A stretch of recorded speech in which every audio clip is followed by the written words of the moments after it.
bahwa pekerjaan yang menyenangkan adalah hobi yang dibayar. Nah, Egi ini seseorang yang dulu punya hobi yang sampai saat ini juga dijadikan sebuah profesi dan banyak dapat kekayaan kan gitu ya. Itu hobinya adalah bersepeda ya. PNS ini pegawaiana sasapedahan. Nah, inilah Kang Egi sih jadi bintang tamu kita di segmen Terong ya. Gini, Egi teh kalau boleh tahu aslinya dari mana? Di Tasik, Tasik. Nah, ya juragan kredit dulu bapak saya. Di mana Tasik lagi? Tasikna di Pancadharma. Pancadharma. Ke terminal angkot baheula mah. Ya. Kelahiran Pancasila nah eta. Kelahiran tahun sabaraha ieu? 7 genep. Geus kolot euy. Tapi can kolot-kolot teuing lamun disalasahan mah teh. Oh. Nah, kereta api nyebrang belakangan aya mah. Geuning apal. Apa Pancasila mah? Nah, eta. Angkot teh warna coklat jeung warna beureum. Nah, Aya Pancasila lebih dahulu 05. Iya Kang Egi akhirnya kayak mamane ka Cinehe. 4 tahun lah kalau angkot itu. Akhirnya kayak mana akhir nasi Elmi, Cinehe teh kuburan kadinya. Oh, deket sih Tasik baletik lah sekelibak. Tapi gini listeners ya. Saya sih mengenal sosok beliau pada saat dulu lagi musim tren awal-awal bagaimana ada pencucian helm. Ingat nggak listeners saya dulu itu ada yang namanya jasa nyuci helm. Ketika orang belum tren, ketika belum musim gitu, si Ayeng geus ti heula. Banda namina teh Kang Egi. Banda Cemerlang. Banda Cemerlang ieu nu gaduhna listeners nya Kang Egi. Alhamdulillah. Nah, ini kita bahas dulu nih. Ini mungkin kalau bisa disebut yang tadi bilang atlet itu dulu mendalami tes secara tidak sengaja atau memang kan dulu mah kalau disebut atletnya kan akhirnya jadi pemain bola, pemain poli gitu. Bulu tangkis gitu. Angkatan-angkatan urang mah gitunya 70 genep 78. Kenapa sepeda? Dulu ini ceritanya awalnya ada tetangga saya, namanya Asep. Ya, tetanggaan nempel rumahnya di belakang rumah saya. Di Tasik ya? Ya, kebetulan bapak beliau ini seorang pembalap juga. Nah, saya diajakin sama teman saya, tetangga saya itu sama Asep sepedahan. Dulu dia pakai sepeda BMX. Zaman BMX ya. Zaman itu namanya Kuahara artinya. GT atau GT. Nah, Harau iya. Tapi beliau udah pakai stang tanduk tuh, si BMX-nya udah di setel kayak sepeda. Ya, road bike. Stang drop bar yang dipotong tapi dibalikin jadi kayak tanduk. Oh, gitu. Oh nya dikalurkeun. Bedegong tuh budak masih ini ya. Bedegong eta. Nah, dari situ saya diajakin gue serius latihan. Awal-awal saya ketinggalan sama beliau. Tapi ya karena ketinggalan itu ada motivasi buat saya. Sebentar, jadi awal sepeda lain sepeda. Ayo Sabtu Minggu sepedahan biasa untuk gitunya langsung berlatih langsung speed gitu. Oh, ada sih sebelumnya di lagi SMP saya diajak goes dulu sama teman SMP ke Pangandaran.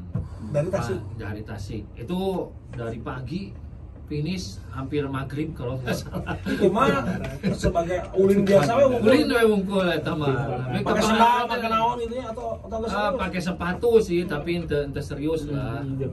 Ya. Ini tahun 90-an pasti ceritanya itunya. Sebelum 90. Dulu mah aduh ke Pangandaran teh mending asa ke Arab gitu dari asa jauh bisa. Terus besoknya pulang lagi lebih lama lagi nyampainya hampir malam waktu itu. Karena lebih nanjak kayak balik namanya. Ya, itu dibikin 2 hari sih. Tapi wah, lumayan suffer banget gitu. Karena baru pertama kali gue jauh gitu. Nah, habis itu ya kenal sama tetangga saya, ya gue lebih serius dari situ. Terus karena bapaknya pembalap dan kenal sama jaringan harus. Ya, klub sepeda di Tasik dulu namanya Tiga Saudara. Ada Pak Totong namanya yang ini. Pak Totong, udah kita kasih Pak Totong ini. Pak Totong. Ya. Nah, waktu itu saya mulai serius sepedahan di situ, masuk klub, terus ikutan balapan pertama kali di Bandung. Pergi dari Tasik ke Bandung juga pakai kol dolak. Oh, seperti angkut ya. Mau diangkut kan sepeda-sepeda. Iya, itu kan jika domba. Berarti gini, dipotonglah sedikit. Ya. Berarti yang membaca dan juga mengenali potensi seorang Egi itu bukan dari orang Pak tua Totong ya? Ya. Pak JJ, Bapak Asep teh Pak JJ. Oh, saling Pak Totong. Pak Totong dari klub Tiga Saudara. Ya. Itu ayo opatnya Tiga Saudara teh. Tilo Aisyah. Di titik mana Gi pada akhirnya si Egi kan bisa sepedahan gitu. Ada momentum itu nggak sih Gi? Ya. Jadi pada saat itu saya ikutan balapan. tapi saya ketinggalan. Kebetulan dulu kalau orang di luar balapan daerah, sepeda apa itu? Sepeda balap, udah pakai sepeda balap. Dulu di sini berarti di jalan ya, balapan di di jalan bukan di trek. Jalan di Penogoro sini. Dari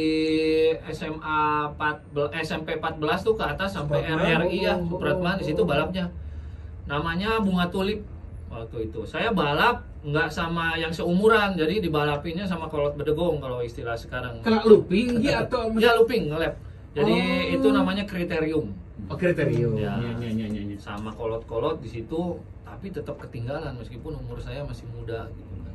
Masih belasan waktu itu, masih 14 tahun. Dulu karena jalan di Ponorogo masih sepi berarti ya, jadi sepi. Ditutup, muter-muter dari SMP 14 terus ke atas ke Gedung Sate gitu ya. Sampai Taman Lansia sekarang Maya, muter balik di situ. Geologi lah ya. Ya. Tahun berapa tuh masih enggak? Tahun 90. Di situ mulai tuh ada orang yang menyadari atau circle-nya Egi menyadari si Egi ini punya potensi gitu atau gimana sih? Ya, kebetulan pelatihnya dulu yang punya klub itu sama Pak JJ dan Pak Totong itu melihat potensi saya, jadi dilatihlah di Gembleng di situ gitu. Dan alhamdulillah ya jadilah saya yang sekarang atlet nasional gitu ya. Pertama ikut kejuaraan mewakili Tasik berarti atau mewakili apa? Mewakili klub dulu. Oh, klub itu yang itu. Pertama mah tadi yang tulip itu. Iya, Bunga Tulip. Jadi gini listeners ya. Ada satu momen dan juga fase ketika kita dulu zaman kecil kan nonton PON ya. Ya. Dulu mah kan kalau kita bicara PON nih, kita denger mah Mustika Hadi ya. Tonton Susanto. Tonton Susanto. Ya, Tonton itu Egi itu di masa pas mana Gi? Seletingan. Saya bareng sama Tonton. Jadi saya mulai naik masuk ke atlet yang berpotensi gitu kan. Terus dipanggil sama tim Jawa Barat waktu itu mau ada event Tour de Isi tahun 92. Tour de Isi. Ya, itu Jakarta Bali kita latihan selama kurang lebih setengah tahun. Terus seleksi dan alhamdulillah pembalap di luar pembalap Kota Bandung yang bisa masuk ke tim Jawa Barat hanya kita berdua, saya sama Tonton. Ya. Tonton dari Pangandaran, piknik teh, kuda laut. Alamun Garut, piknik. Kuda laut ya Tonton mah, iya. Jadi Egi sama Tonton itu satu angkatan sebenarnya. Satu angkatan. Hanya beda kriteria atau beda kelas. Sama. Oh, sama. Jadi ya Tonton memang usianya lebih tua dari saya 3 tahun. Waktu itu ya saya lahir 76, dia tahun 79. Mau dari mana kalau umur 73 berarti salah. Tonton itu lebih tua dari Egi. Ya, artinya masanya Tonton sama Egi bareng lah. Bareng. Tapi beliau lebih panjang. Saya pensiun dini, dia terus atlet ya. Terus atlet sampai beliau umur 43 masih ini. Kunaon pensiun dini itu kunaon. Ya kebetulan mungkin saya dulu lagi mudanya terlalu semangat ya. Terus naik mencapai prestasi puncaknya itu terlalu cepat. Di usia 17 saya udah di usia 16 ya, saya udah juara nasional itu Tour de Isi itu dapat ke-1. Terus wakil Jawa Barat itu ya. Umur 17 masih junior saya udah juara PON. PON dapat emas di nomor time trial 100 km sama Tonton juga timnya sama Maulana dan sama Robi Yahya. Robi dan Roni Yahya adik kakak. Nah, itu adik kakak, tapi kakaknya membangkang dari tim Jawa Barat. Aduh punten ya Kang Roni. Oh, jadi Robi dan Roni itu Jawa Barat ya? Harusnya Jawa Barat, tapi beliau kakaknya pindah ke Jogja. Oh, ke Jogja. Kepatihan ya. Yain, Supersari Junction. Oh, jadi gitu seangkatannya Tonton, Robi, Roni, Maulana. Kalau Roni sama Robi sama Maulana itu lebih senior dari saya. Baru mau ngomong ada lanjutnya sama Robi dan Roni Yahya ya. Ya. Tapi ya saya masih sempet balapan bersama beliau. Jadi kalau saya baru muncul, mereka tuh udah di usia senja lah istilahnya lah. Udah mau pensiun mereka. Nama Aiman jeung Soleh merenya. Ya kurang lebih seperti itu. Aiman budak ora, Soleh udah senior jeung Vika gitu ya. Betul. Tak kunaon pensiun teh kunaon. Ini yang tadi saya bilang, saya munculnya terlalu cepet. Jadi kalau buah mah asapnya dikarbit gitu. Tapi cepet mateng, cepet busuk. fase bosannya lebih cepat. Bukan bosan, Lain. tapi saya kena cedera. Jadi otot saya terlalu dipaksa. Jadi masih usia muda di junior, saya udah main di kelas senior gitu. Senior Masa saya, ototnya jadi akhirnya dipaksa betul. untuk jadi ya, dewasa. akhirnya jebol. Jadi Akhirnya Cedera. belakang lutut saya cedera, keluar kayak Hamstring, peradangan gitu. Bukan. tendon ya. Apa ya? ACL apa? ACL. Ya, dari situ keluar cairan karena peradangan, karena Udah. pecah ya si ototnya. Akhirnya ya kerasa pegel di situ. Terus saya coba untuk operasi. Saya udah lakukan operasi sebanyak 2 kali. Tapi akhirnya jadi lagi ya. Terus itu dari tahun 95 kalau nggak salah ya, setelah saya ikut SEA Games. Dari situ mulai struggle, saya mencoba untuk bangkit terus, tapi akhirnya nggak kuat. Tahun 2000 saya memutuskan untuk pensiun ya.